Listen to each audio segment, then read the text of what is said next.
Quiero invitarles a buscar en sus Biblias Colosenses capítulo 3, versículos 14 y 15.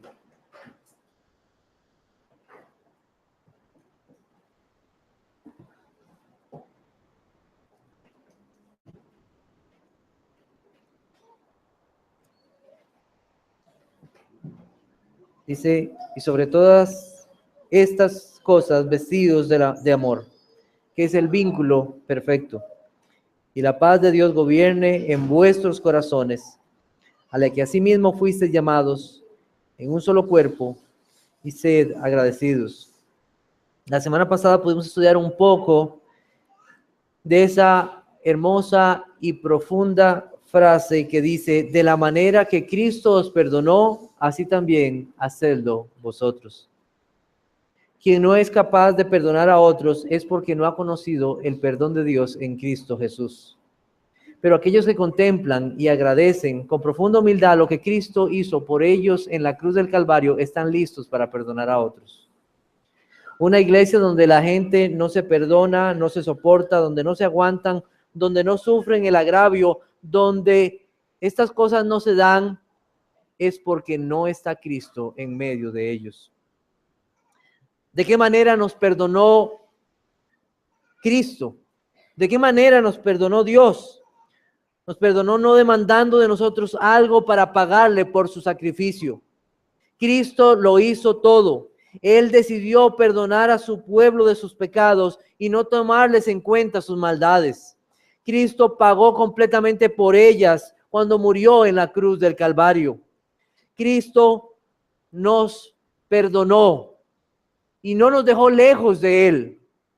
El perdón de Cristo proveyó para su pueblo completa redención y completa reconciliación. Es algo maravilloso.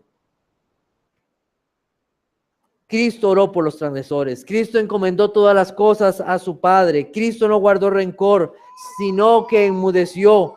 Se soportó las ofensas, soportó las humillaciones en su humana condición.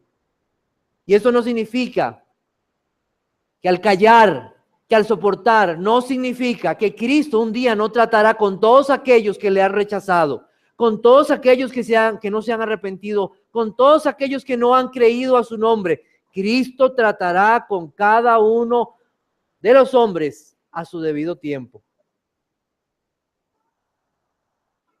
Aquellos que por la gracia de Dios hoy somos salvos, se nos ha dado luz, el entendimiento, para saber que nuestra deuda ante Dios es una deuda impagable. Eso lo vimos en la parábola de aquel rey que perdonó a su siervo y de aquel siervo que no perdonó a su consiervo. Aquel siervo que no pudo perdonar es porque no pudo apreciar el perdón que el rey le había dado. Ese siervo quedó preso para siempre. Eso nos da a entender que él nunca iba a poder pagar esa deuda. Al final, Cristo dice lo siguiente: así también mi Padre Celestial hará con vosotros, si no perdonáis de todo corazón cada uno a sus hermanos sus ofensas. Cada uno a su hermano sus ofensas. Perdona de todo corazón, sin guardar rencor. Perdona mirando el sacrificio de Cristo por ti. Perdona sin pedir nada a cambio. Perdona como Cristo te perdonó y pide perdón cuando hayas ofendido a otros. Cada uno dará cuenta a Dios si le estamos obedeciendo. Cada uno dará cuenta a Dios si no ha perdonado a otros. Cristo tenía todo el derecho de no perdonarnos, pero en su amor Él nos perdonó. No guardó rencor ni odio, sino oró aún por aquellos que le hicieron mal. Por lo tanto, no hay razón para no imitar a Cristo. No hay ninguno que haya sido más ofendido como el Señor Jesucristo. ¿Sabía eso? El Señor Jesucristo es el que ha sido más ofendido, Él como Dios. Y Él perdonó. ¿Cómo no hemos de perdonarnos unos a otros? De la manera que Cristo nos perdonó.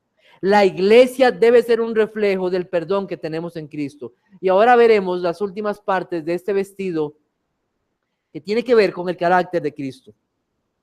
Que tiene que ver con el carácter de Cristo. Una iglesia que ama, una iglesia que tiene paz y una iglesia que es agradecida. Juzgar los unos a los otros, criticar los unos a los otros, ser celosos y envidiosos, competir unos con otros, sobresalir los unos a los otros, recordar las ofensas los unos a los otros, llevad el récord de las malas acciones los unos a los otros, chismead los unos a los otros, perjudicaos los unos a los otros, airaos los unos a los otros. Eso no es la iglesia de Cristo, ¿verdad? Definitivamente no lo es. Esto no es amor. No es la iglesia por la que Cristo pagó un precio. Nada de esto es el vestido o el carácter de un cristiano. El amor es el vínculo perfecto. Es el vínculo de la unidad. Todas estas virtudes que nosotros hemos visto en Colosenses capítulo 3 brillan y tienen su lugar por una virtud maravillosa que nos ha sido dada en Cristo, y es el amor de Dios hacia nosotros. Creo que las mujeres saben muy bien la necesidad muchas veces de un cinturón o de una faja en un vestido, ¿verdad?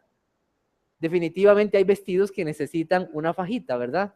Y los hombres sabemos muy bien la necesidad de una faja, ¿verdad? De un cinturón. Pues el amor es ese vínculo que une todas las cosas, que une todas esas virtudes que como cristianos tenemos de Cristo Jesús. Sin el amor, todas estas virtudes, la benignidad, la humildad, la mansedumbre, esa entrañable misericordia, esa paciencia, el soportarlos los unos a los otros, sin amor, todas estas virtudes son puro legalismo,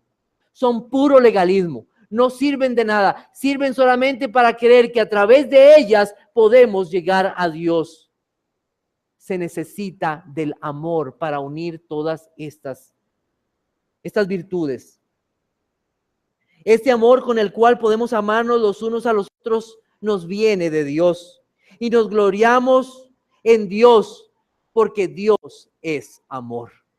Eso dice la Biblia, Dios es amor. La palabra griega que aparece aquí como amor es la palabra agapeón, que nos habla de ese amor divino, de ese amor de Dios que nos es dado. Dice la Biblia, voy a leer algunos pasajes para ustedes. En 1 de Juan 4:12 dice: nadie ha visto jamás a Dios. Si nos amamos unos a otros, Dios permanece en nosotros y su amor se ha perfeccionado en nosotros. 1 de Juan 4:19 dice: nosotros le amamos a Él porque Él nos amó primero. Ese es el amor de Dios en Cristo, ese amor de Dios por el cual Él dio a su Hijo. Dios el Padre nos dio a su unigénito, nos dio a su Hijo amado, nos dio a Jesucristo, el justo, el inocente, el verdadero. Dios mismo, el cual se humilló voluntariamente y se entregó a sí mismo hasta la muerte y muerte de cruz. El verdadero amor, el amor limpio, puro, perfecto y verdadero, lo vemos en una persona, Jesucristo, nuestro Señor y Salvador. Eso es un amor que el mundo no conoce. La Biblia dice: mas Dios muestra su amor para con nosotros, en que siendo aún pecadores, Cristo murió por nosotros. Es un amor personal. Es un amor personal. ¿Conoce usted personalmente el amor de Dios en Cristo para usted? ¿Lo conoce? Ese amor de Cristo entregándose voluntariamente por usted y siendo su sustituto. Hoy los niños en la clase de los pequeños estuvieron viendo cómo aquel hombre, Abraham, llevó a su hijo hasta el monte para ser sacrificado. Lo entregó. Pero Dios tenía un sustituto, un cordero. Él se dio por nosotros. Un amor totalmente limpio, un amor que nos perdonó, un amor que nos reconcilió, un amor que pagó totalmente. Estamos completos en Cristo, nada nos falta en nuestro Salvador. Es un amor completo. El amor de Cristo es lo que hace que la iglesia sea lo que sea. Una iglesia no es amorosa porque todos nos damos muchos abracitos y todos nos damos besitos y todos aquí compartimos las comidas y todos nos saludamos. Son cosas que hacemos, pero el vínculo perfecto, el vínculo de la unidad es el amor. Sin amor, y el amor de Dios es ese amor, una iglesia no es la iglesia de Cristo. Necesita de ese amor de Dios, de ese amor por el cual Cristo se entregó, por ese amor por el cual el Señor se sacrificó. Ese amor es recibido solo cuando una persona ha nacido de nuevo, cuando por el Espíritu de Dios ha pasado de muerte a vida, para comprender la verdad de este amor y verse a uno mismo como un hijo amado. Quiero invitarles a buscar Primera de Pedro, capítulo 1, versículos 22 y 23. Primera de Pedro, capítulo 1, versículos 22 y 23. Dice así la palabra del Señor. Habiendo purificado vuestras almas por la obediencia a la verdad, mediante el Espíritu, para el amor fraternal no fingido. Amaos unos a otros entrañablemente de corazón puro, siendo renacidos no de simiente corruptible, sino de incorruptible por la palabra de Dios que vive y permanece para siempre. Es Dios quien por medio de su palabra nos ha hecho renacer, y aquellos que han nacido de nuevo, ¿qué hacen? Se aman los unos a los otros. Habiendo purificado vuestras almas por la obediencia a la verdad mediante el Espíritu, para el amor fraternal no fingido. Una de las pruebas de que verdaderamente una persona ha creído en Dios es que ama a los hermanos. Ama a aquellos por los cuales Cristo ha muerto, por aquellos que han recibido el amor de Dios, un amor entrañable, profundo, no fingido, que es producto de la obra del Espíritu Santo en nuestras vidas. Solo este amor puede ser producido por Dios, un amor no fingido. ¿De quién viene? Del Espíritu Santo en nuestras vidas, porque naturalmente como seres humanos no amamos así. Dice el apóstol Juan lo siguiente: nosotros sabemos que hemos pasado de muerte a vida en que amamos a los hermanos. El que no ama a su hermano permanece en muerte. ¿Quiere saber usted si ha pasado de muerte a vida? ¿Quiere saberlo? ¿Quiere saber una evidencia de que usted ha pasado de muerte a vida? Usted ama a sus hermanos. Ama a sus hermanos. No por lo que tiene, o su dinero, su raza, su idioma, su posición social, su trabajo, su carro, sino porque Cristo, al igual que usted, Él se entregó para darnos vida eterna. Por lo que Cristo hizo por esa persona, nos amamos unos a otros. Otra de las pruebas de que una persona conoce a Dios es que desea obedecer la ley de Dios y ama los mandamientos de Dios. Los mandamientos de Dios o el decálogo son un resumen de todos aquellos mandamientos que nosotros tenemos en la palabra de Dios, y su ley podemos verla como una ley de amor. Ahora cantábamos en el himno, ¿se acuerdan? Al final que decía, su ley es ley de amor. Busquemos Mateo capítulo 22, versículo 37. Mateo 22, 37.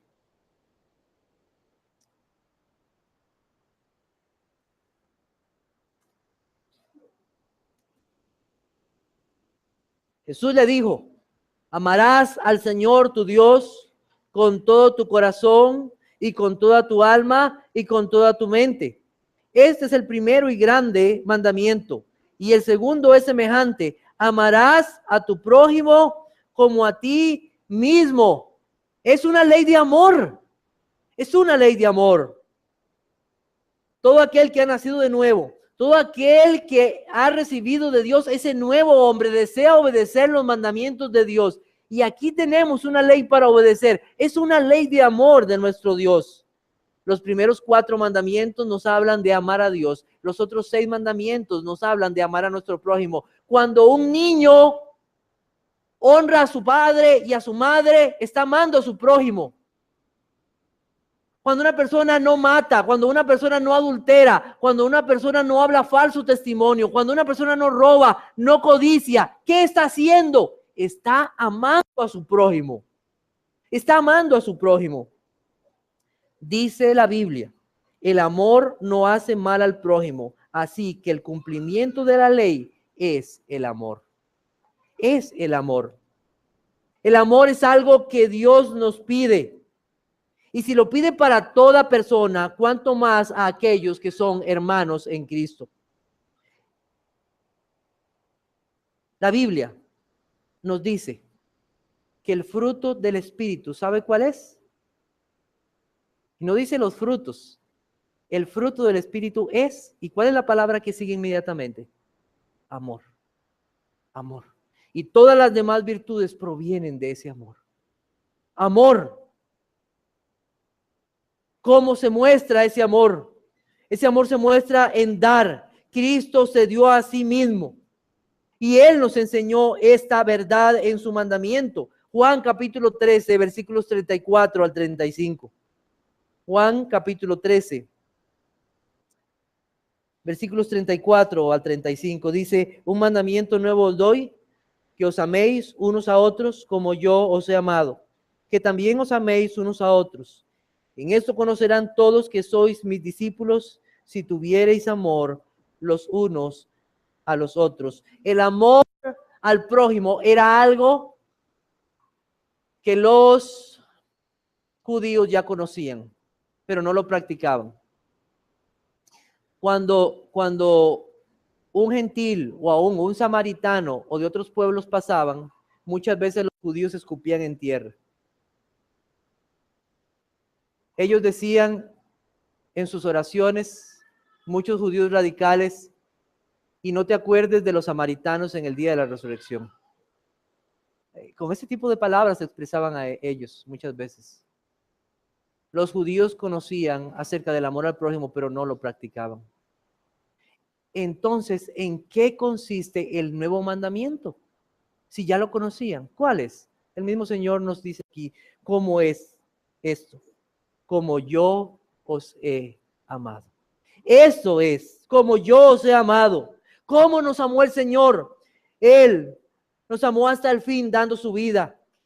Cristo nos ha amado a pesar de nuestra debilidad, de tropiezos. Amó a sus discípulos aun cuando no fueron obedientes. Los amó de igual manera todos los días. Los amó incondicionalmente e intensamente. No dejó de amar a Tomás aun cuando dudó de su resurrección. No dejó de amar a Pedro aun cuando lo negó.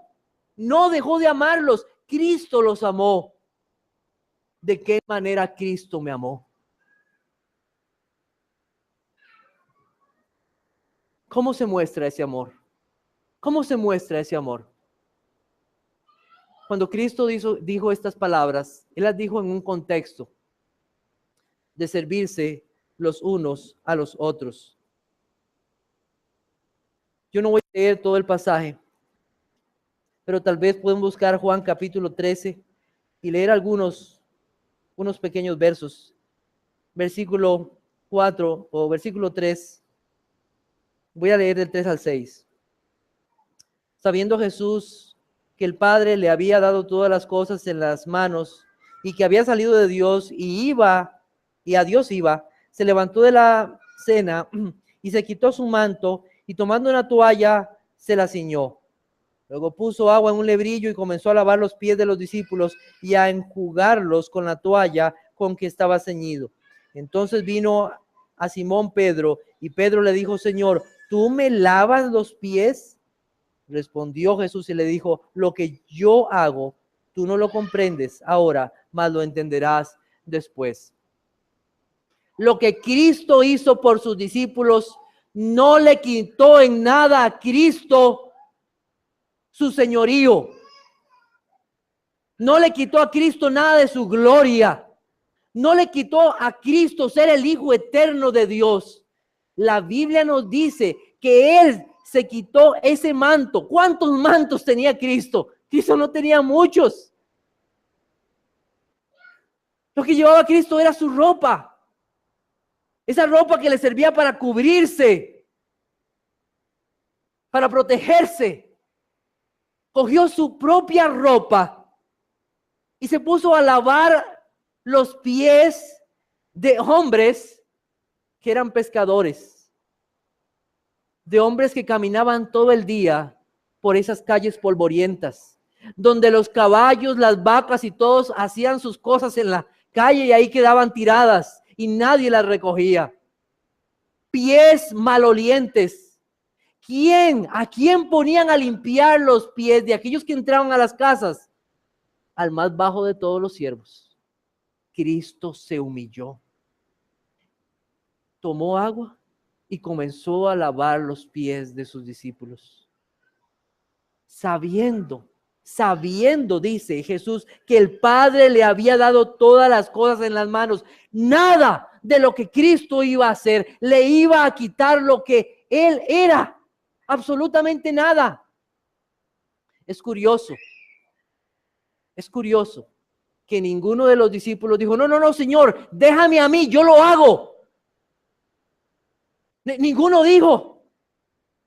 Tampoco Cristo paró y dijo, no, ya llevo 5, ya he lavado muchos pies, eso se está poniendo mal. Cristo, Él terminó y aún lavó los pies de aquel que le iba a entregar, ¿sabían? Qué amor de Cristo. Servirse los unos a los otros. Pedro se levantó pensando que eso no podía ser.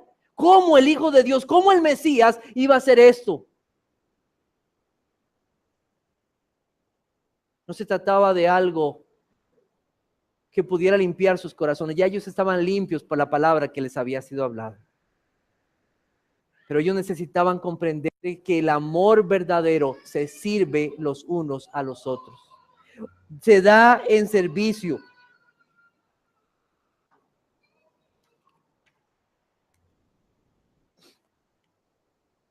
Cristo les enseñó que el verdadero amor se da en un servicio voluntario, aún en las cosas más bajas. El mundo no conoce este tipo de amor de los cristianos. No conoce este amor de los unos por los otros en la iglesia de Cristo. El Señor dijo, en esto conocerán todos que sois mis discípulos, si tuviereis amor los unos por los otros. Te pregunto, ¿estás mostrando amor por tus hermanos? ¿Qué sacrificios, qué actos de servicio que Dios te manda en su palabra estás haciendo por tus hermanos? Primera de Juan capítulo 3, versículos 16 y 18.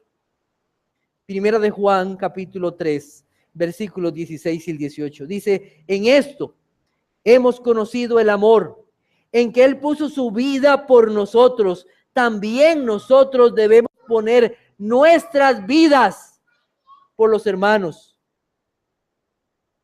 Pero el que tiene bienes de este mundo y ve a su hermano tener necesidad y cierra contra él su corazón, ¿cómo mora el amor de Dios en él? Hijitos míos, no amemos de palabra ni de lengua, sino de hecho y en verdad. No dice solamente poner la mano en el hombro y decirle, hermano, le amo mucho, que el Señor le acompañe.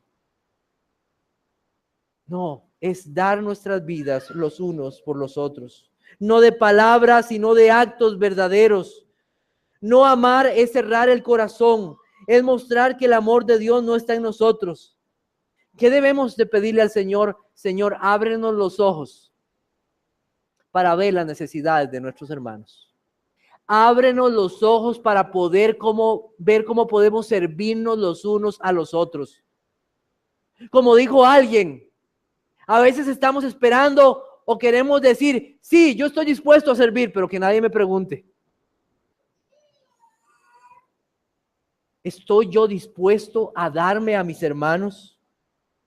No siempre será dinero, a veces será tiempo, oración, algo con lo cual usted pueda aliviar las necesidades del hermano.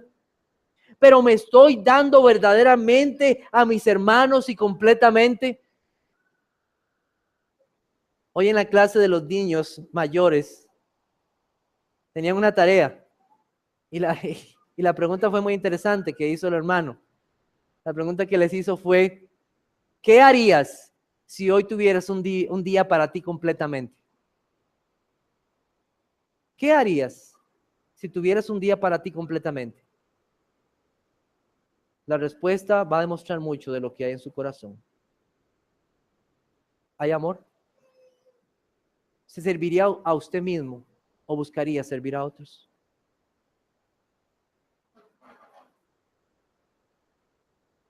La iglesia de Cristo ha sido puesta para que seamos edificados y debemos de recordar que el amor edifica y un conocimiento sin amor solo envanece. Que Dios nos libre de hipocresías, de querer ver las necesidades solo para comentarlas o para identificarnos de largo con otros. Los hermanos en Cristo somos hermanos de 24/7, ¿sabía? Somos hermanos todos los días, los 7 días de la semana. No somos hermanos nada más cuando estamos aquí en el culto. Somos hermanos todos los días de la semana. Cristo vino a servir. Y nosotros debemos también servirnos los unos a los otros. No hay límite, ni tiempo, ni lugar. La casa debe ser un lugar donde también mostramos amor los unos por los otros. No se acaba cuando salimos por esa puerta. Más bien debemos mostrar aún más amor cuando salimos por esa puerta. Amor entre esposos que se sirven unos a otros. Amor por los hijos en servicio. Amor al prójimo. Amor los unos por los otros en Cristo Jesús. Es posible que tengamos que arrepentirnos en esta noche, ¿sabe? Hoy vamos a tomar la cena. Y debemos de examinarnos delante del Señor. ¿Hemos amado verdaderamente los unos a los otros? Porque la cruz y el sacrificio de Cristo es una muestra de amor de Dios por nosotros. ¿Cómo hemos amado los unos a los otros? Con un amor sacrificial, con un amor incondicional, no buscando el reconocimiento o la alabanza de los hombres. A mí me preocupa mucho la idea que tienen hoy muchos de servir. Parece que sirven, toman una foto y la publican en Facebook. Hice esto. ¿Qué es esto? ¿Qué está pasando? ¿Que buscamos reconocimiento?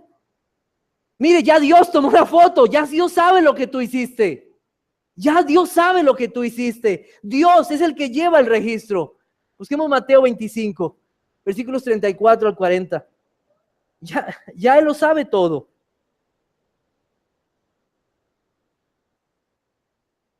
Entonces el rey dirá, Mateo 25, 34, entonces el rey dirá a los de su derecha: venid, benditos de mi Padre, heredad del reino preparado para vosotros desde la fundación del mundo. Porque tuve hambre y me diste de comer, tuve sed y me diste de beber, fui forastero, recogisteis, estuve desnudo y me cubristeis, enfermo y me visitasteis, en la cárcel y vinisteis a mí. Entonces los justos le responderán diciendo: Señor, ¿cuándo te vimos hambriento y te sustentamos, o sediento y te dimos de beber? ¿Y cuándo te vimos forastero y te recogimos, o desnudo y te cubrimos? ¿O cuándo te vimos enfermo en la cárcel y vinimos a ti? Y respondiendo el rey les dirá: de cierto os digo que en cuanto lo hiciste a uno de estos mis hermanos más pequeños, a mí lo hicisteis. ¿Qué pasó aquí? Amor. Amor por sus hermanos y darse en servicio los unos a los otros. Usa los recursos, conocimientos, bienes y todo aquello que Dios te ha dado para servir a tus hermanos. Cristo se despojó de todo y no significó que Él dejó de ser rey ni señor. Que Dios nos dé el amor el entendimiento correcto para saber cómo servir a nuestros hermanos, haciéndoles el bien para ellos. Para finalizar este punto, quiero decir algo importante. Amar a nuestros hermanos no significa tapar sus pecados. Hay personas que piensan que si la persona no me dice mis pecados es porque me está amando mucho. No. Más bien, cuando el Señor a nosotros nos muestra nuestros pecados y nuestra condición, nos está mostrando su amor. Cuando nosotros mostramos a otros hermanos su condición delante de Dios y los exhortamos con todo conocimiento y con toda bondad, le estamos mostrando amor por sus almas. Amor por sus almas. Debemos recordar cómo el apóstol Pedro andaba en hipocresía. Y el apóstol Pablo tuvo que confrontarle con su hipocresía. ¿Y qué dijo el apóstol Pedro acerca de Pablo? Él dijo lo siguiente: y tened entendido que la paciencia de nuestro Señor es para salvación, como también nuestro amado hermano Pablo, según la sabiduría que le ha sido dada, os ha escrito. Él no dijo, como ese Pablo que aquella vez me dijo aquellas cosas y lo tengo entre ojos y va a ver. No, él dijo, mi amado hermano Pablo, mi amado hermano, gracias a Dios porque alguien te hizo ver ese pecado en tu vida. Eso es gracia de Dios, es amor de Dios. Obviamente, esa verdad va revestida del amor de Cristo. Va revestida del amor de Cristo. Todos fallamos y pecamos muchas veces debido a nuestra inmadurez. Aquellas faltas que no provienen de un deseo de desobedecer a Cristo. Debemos perdonar y amar los unos a los otros, aquellos que forman la iglesia de Cristo. Dice el Señor lo siguiente, dice su palabra: y ante todo, tened entre vosotros ferviente amor, porque el amor cubrirá multitud de pecados. Con respecto a este versículo, yo tengo una experiencia personal que siempre la voy a llevar guardada en mi corazón. Cuando este edificio se estaba haciendo, no teníamos los servicios que tenemos ahora. Antes solo había un servicio, era lo que había. Y era muy feo, de verdad, muy feo. El pastor que estaba aquí, que se llamaba Steve Henning, era un hombre que servía al Señor de muchas maneras y Dios le había dado muchas habilidades. Y él se puso a trabajar para arreglar ese baño junto con otros hermanos. Él trabajó para ver ese baño lo mejor que se pudo y hasta puso cerámica o losa alrededor de las paredes. Él quería ver el baño bonito. Sucedía que había una puerta del otro lado, una puerta de metal que había que quitar. Y no podía quedarse esa puerta ahí, había que sellar y hacer una pared, no podía quedar en puerta, porque era una puerta de vidrio. Aunque era una puerta de vidrio pero se veía la figura dentro, entonces no se podía, había que taparla y quitar la puerta. Yo me ofrecí para quitarla. Obviamente yo no sabía cómo hacerlo, pero yo busqué a alguien que lo hiciera. Y busqué a una persona que manejaba una de estas esmeriladoras. Entonces el hombre vino con su esmerilador y quitó todo. Y cuando usted usa una de esas herramientas, las chispas saltan por todo lado. La cerámica es blanca. Y adivine qué le pasó a la cerámica. Al día siguiente yo vine todo contento. Hermano, quité la puerta y abrí el baño. Y el hermano estaba arrodillado en el baño con una navajilla quitando todos los puntos negros de la cerámica. Y solo me dijo esto: el amor cubrirá multitud de pecados. Yo no puedo entrar a ese baño porque es el de las mujeres. Pero cuando entro y no hay nadie y veo esos puntos, recuerdo, yo no quise hacer ese daño, pero recuerdo el amor de mi hermano al cubrir mis faltas. El amor cubrirá multitud de pecados. Tenemos que amarnos mucho. Tenemos que perdonarnos mucho. tenemos que soportarnos mucho como iglesia de Cristo. Dios está haciendo una obra en nosotros. Él está haciendo una obra. El amor es el vínculo de la unidad. Es la iglesia de Cristo. Cristo la amó. La paz de Cristo en la iglesia. Este vestido no se ha acabado, tiene más partes. No hemos terminado de adornarlo. La paz de la cual hablamos aquí es la paz que Cristo compró para nosotros en la cruz del Calvario. Colosenses capítulo 1, versículo 20. Colosenses 1:20.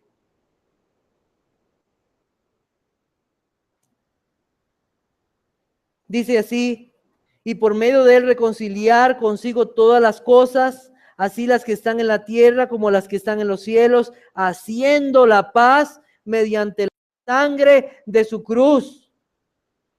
Haciendo la paz mediante la sangre de su cruz. La Biblia nos dice que cuando el Señor resucitó de entre los muertos, se presentó ante sus discípulos. Había uno que no estaba.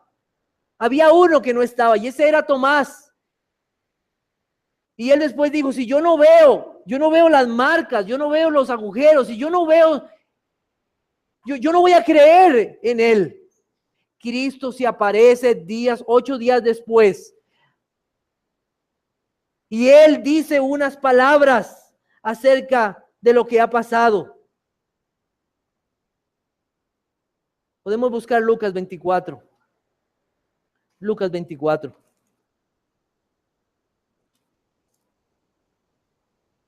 Versículo 36. Mientras ellos aún hablaban de estas cosas, Jesús se puso en medio de ellos y les dijo: paz a vosotros. Versículo 39. Mirad mis manos y mis pies, que yo mismo soy, palpad y ved, porque un espíritu no tiene carne ni huesos como veis que yo tengo. ¿Cómo se logró esa paz? Se logró con la muerte de nuestro Señor Jesucristo y su sacrificio.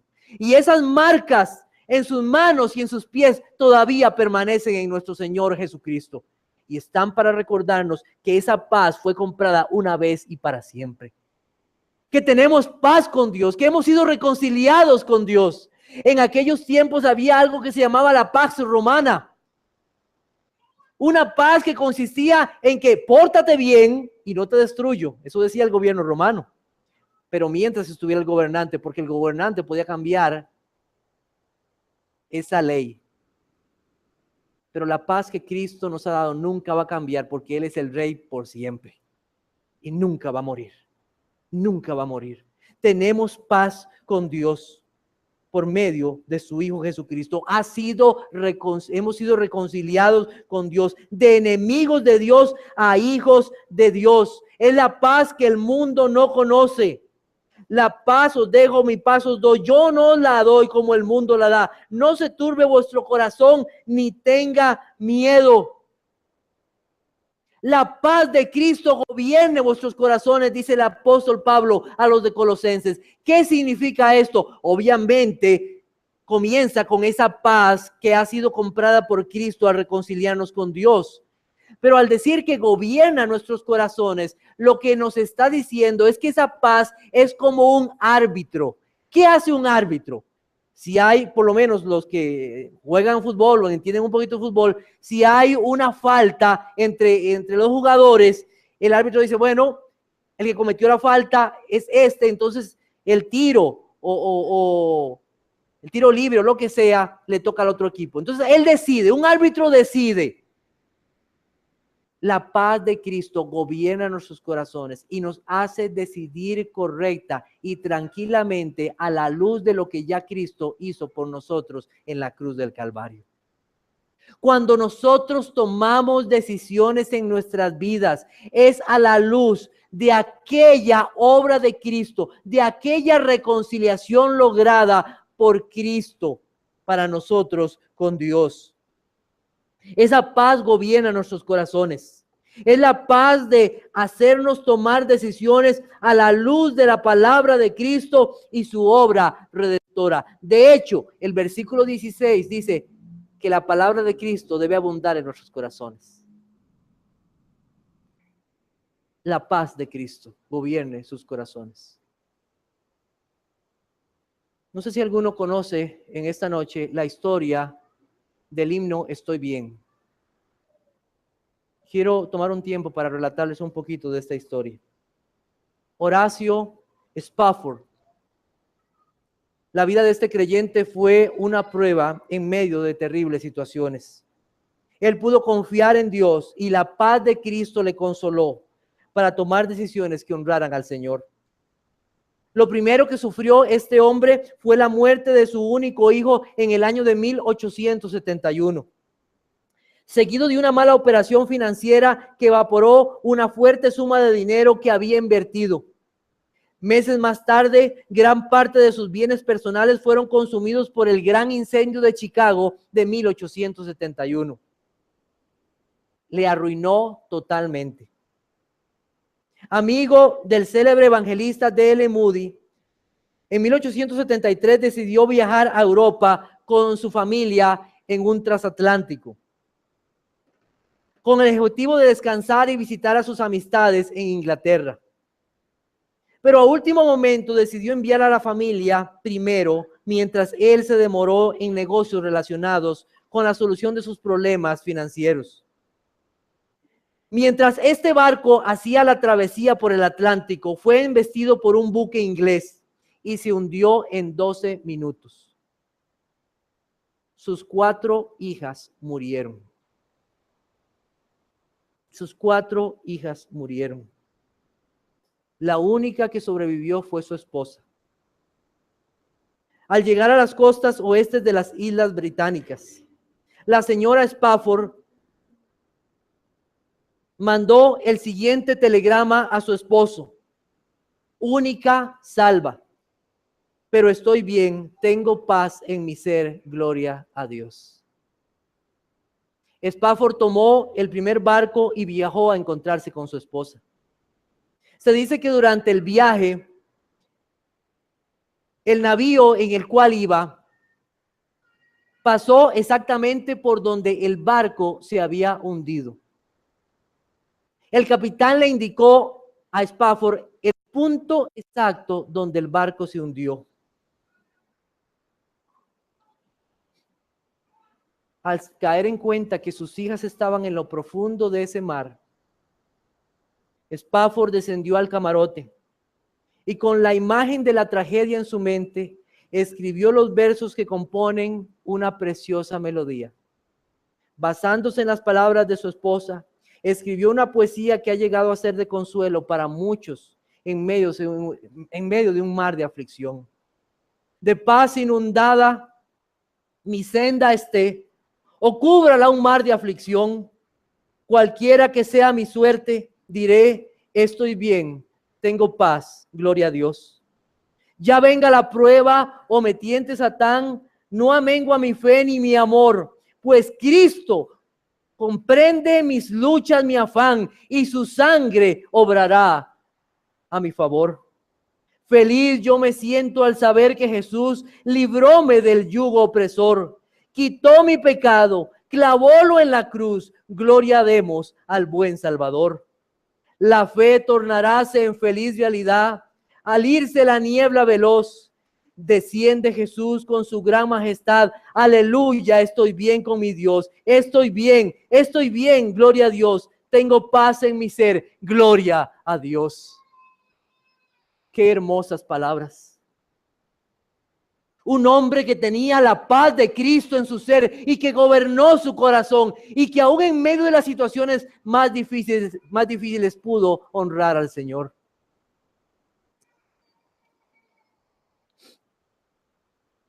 Hay personas que han tomado decisiones en su vida basados en su paz interior, ¿sabía? Y han tomado terribles y malísimas decisiones basados en la paz en su corazón. ¿Ha escuchado personas? Tengo mucha paz en esto, es que lo voy a hacer. Eso no es la paz de la cual se habla aquí. Es la paz de Cristo. Es la paz de aquel que murió por nosotros en la cruz del Calvario. Es una paz que nos lleva a honrar a nuestro Salvador, porque nuestro corazón es engañoso más que todas las cosas y perverso. ¿Quién lo conocerá? No se trata de que tú tengas tu paz ahí en tu corazón. Es la paz de Cristo la que debe gobernar nuestros corazones. Esa paz nos lleva a vivir en comunión con la iglesia. ¿Cómo vivir en medio de un pueblo pecador, pero perdonado por gracia? Un pueblo que somos diferentes los unos a los otros, pero que el Señor en su gracia nos ha dado a su Hijo Jesucristo. En la paz de Cristo no hay enemistad. Si nuestra mayor enemistad fue quitada, ¿cómo no hemos de vivir en medio de este pueblo tomando decisiones que honren a Cristo y sean para la unidad del pueblo de Dios? Para el pueblo de Dios. Dice nuestro pasaje en Colosenses, capítulo 3, lo siguiente. La paz de Dios gobierne en vuestros corazones, a la que asimismo fuisteis llamados en un solo cuerpo, y sed agradecidos. Tome decisiones que honren la unidad del cuerpo de Cristo y traigan la paz al cuerpo de Cristo. Me voy de la iglesia, ya no aguanto. ¿Eso trae unidad a la iglesia? Esa no es la paz de Cristo. Eso contribuye al cuerpo de Cristo. Ya me enojé con aquel. Me voy de la iglesia. ¿Tienes problemas con tu esposa o con tu esposo? Eso afecta la unidad de la iglesia de Cristo. Arréglate con tu esposo, arréglate con tu esposa. Todo eso afecta la unidad de la iglesia, porque no debemos de pensar individualmente, sino colectivamente. Eso trae paz al cuerpo de Cristo. Eso que vas a hacer trae paz a la unidad. Romanos 14:19 leo para ustedes. Así que sigamos lo que contribuye a la paz y a la mutua edificación. Contribuye lo que vas a hacer a la paz. Tomemos decisiones que honren a Cristo. Finalmente, el verso nos dice que seamos agradecidos. Parece como que Pablo está cambiando de tema, ¿verdad? Parece como dice, y la paz de Cristo, y fuiste llamados en un solo cuerpo y sed agradecidos. ¿Está cambiando Pablo de tema? No, definitivamente no. Una iglesia agradecida con Jesucristo. El tema del agradecimiento es un tema de Pablo a través de la carta. Colosenses capítulo 1, versículo 3, dice, siempre orando por vosotros, damos gracias a Dios Padre de nuestro Señor Jesucristo. Versículo 12, con gozo dando gracias al Padre que nos hizo aptos para participar de la herencia de los santos en luz. ¿Qué tiene que ver agradecidos con todo esto? Lo que usted y yo somos, se lo debemos a nuestro Salvador. Agradezcamos a Dios por el amor de ese hermano. Agradezcamos a Dios por la misericordia de ese otro, por soportarnos, por la paciencia, por la mansedumbre, por la entrañable misericordia, por la bondad mostrada, porque eso no es natural. Lo natural para nosotros son las envidias, los pleitos, los rencores y las iras. Esto que tenemos aquí, este vestido que tenemos, lo tenemos por la obra de nuestro Salvador. Y si usted ve eso en la vida de otros hermanos, dele gracias a Dios. Como regla, he adoptado algo.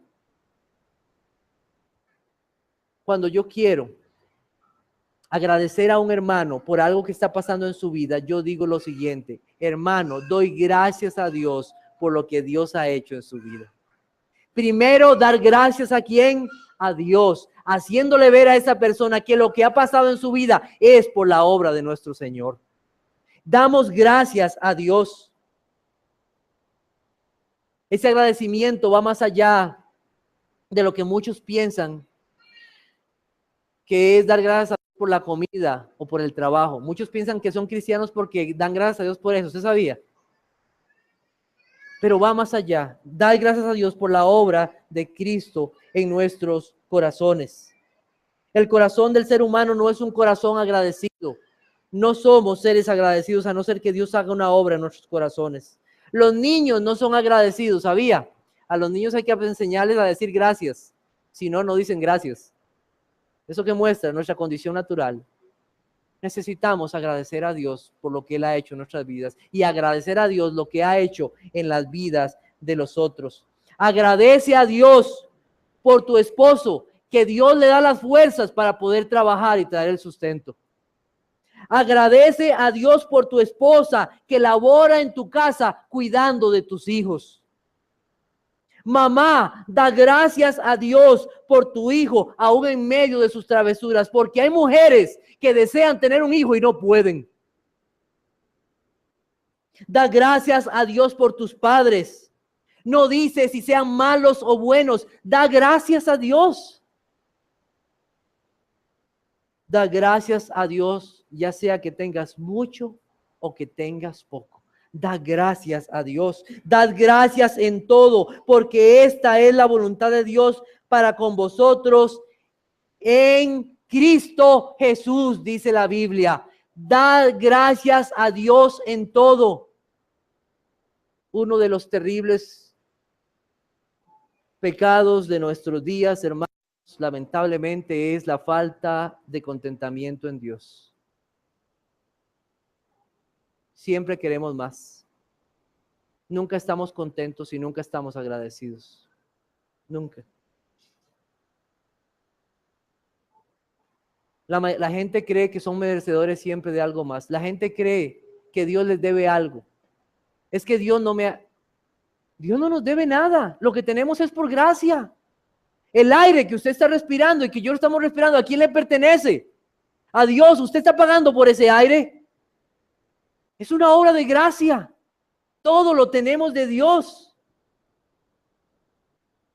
Nada hemos traído a este mundo y sin duda nada nos llevaremos. Nada.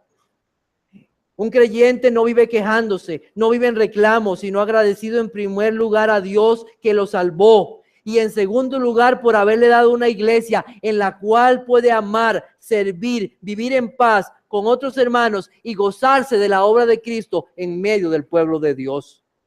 Sea agradecido por lo que Dios le ha dado y por la iglesia donde Dios le ha puesto.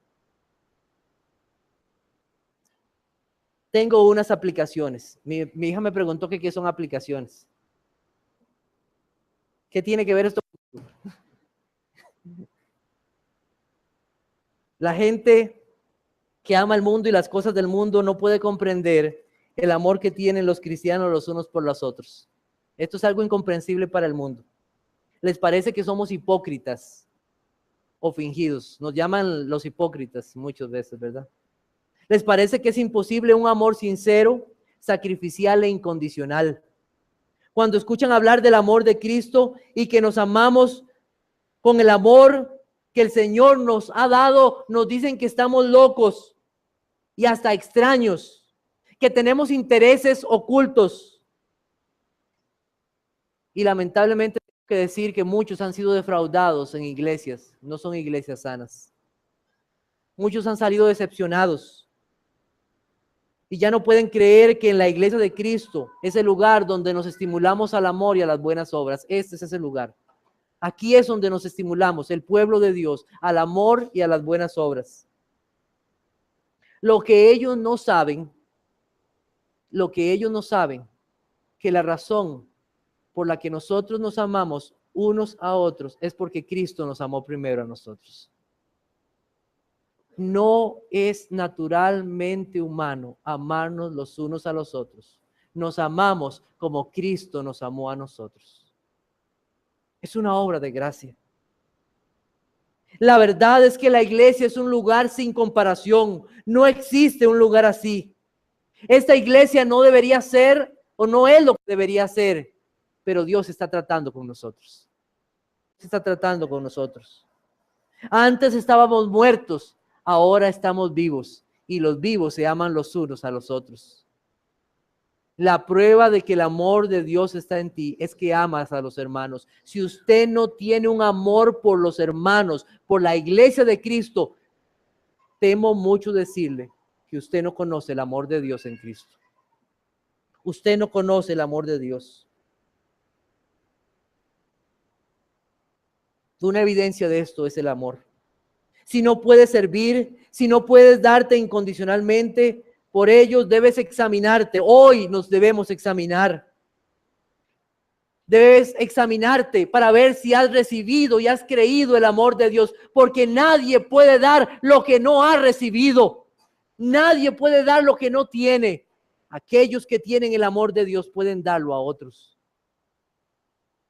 Ese amor fue mostrado en Jesucristo al dar su vida por nosotros. Que Dios te conceda perdón y conocer el amor que excede todo conocimiento. El dinero no puede traerte paz. Son inciertas más bien las riquezas, ¿sabía? Irte a un lugar lejano no te dará paz. Voy a irme unos días a la playa a ver si esto me trae paz, dicen algunos, ¿verdad? O a la montaña. A ver pajaritos, o a ver ahí un río, ahí. Tus pecados te van a acompañar. Tu conciencia va a seguir manchada. Tomarte unos medicamentos no traerá paz a tu vida. Tus faltas, tus pecados, tus transgresiones, tus maldades, tus rebeliones te acompañan y te acompañarán hasta el día de la muerte si no encuentras la paz que solamente está en Jesucristo. Necesitas a Cristo. Necesitas la paz que solamente Cristo puede darte. Y en esa paz tú podrás vivir realmente tranquilo en medio de las más terribles tribulaciones y angustias y situaciones por causa del amor a Cristo. Tú tendrás paz con Dios. Paz con Dios. Eso es algo maravilloso. Algo que solamente puedes lograr por Jesucristo. Tus obras no te traerán paz. Hay personas que piensan que por hacer algunas buenas obras ya yo tengo paz con Dios. Mire, si usted va en su carro manejando y usted se pasa una luz roja y hay un tráfico y lo para y usted abre la ventana y le dice, mire, sé que me pasé una luz roja, pero usted tiene que saber que durante toda mi vida yo he pasado siempre en verde. Esta es la primera vez que paso en rojo. ¿Me puede perdonar? Lo siento. Aunque usted haya pasado 1000 veces en verde, usted va a ser culpable por ese rojo. Un pecado, un solo pecado nos hace culpables delante de Dios. Y fue Cristo quien tuvo que morir para reconciliarnos con Dios. Necesitas la paz que solamente Cristo puede dar. Necesitas al Salvador. Necesitas a Cristo en tu vida. Qué agradecidos debemos estar con nuestro Salvador. Cristo es el hombre perfecto. Él nos ha dado ese vestido, ese hombre nuevo que se renueva a la imagen suya. Gracias al Señor por su perfecto perdón, por su perfecta paz, por su perfecto amor, por su perfecta bondad, su misericordia, por soportarnos, por su humillación, por su paciencia para con nosotros pecadores. Él es el hombre perfecto y nosotros estamos completos en Cristo. Necesitamos a Cristo. Cristo es nuestro todo. Agradezcamos a nuestro Salvador por todo lo que es para su pueblo. Oremos.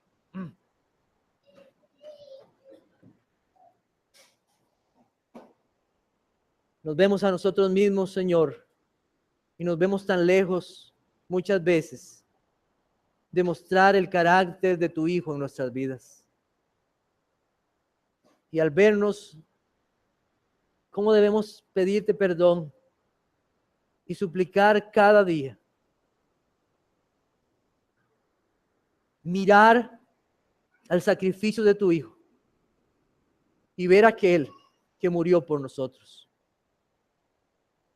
Oh Señor, haznos considerar el sacrificio de tu Hijo Jesucristo.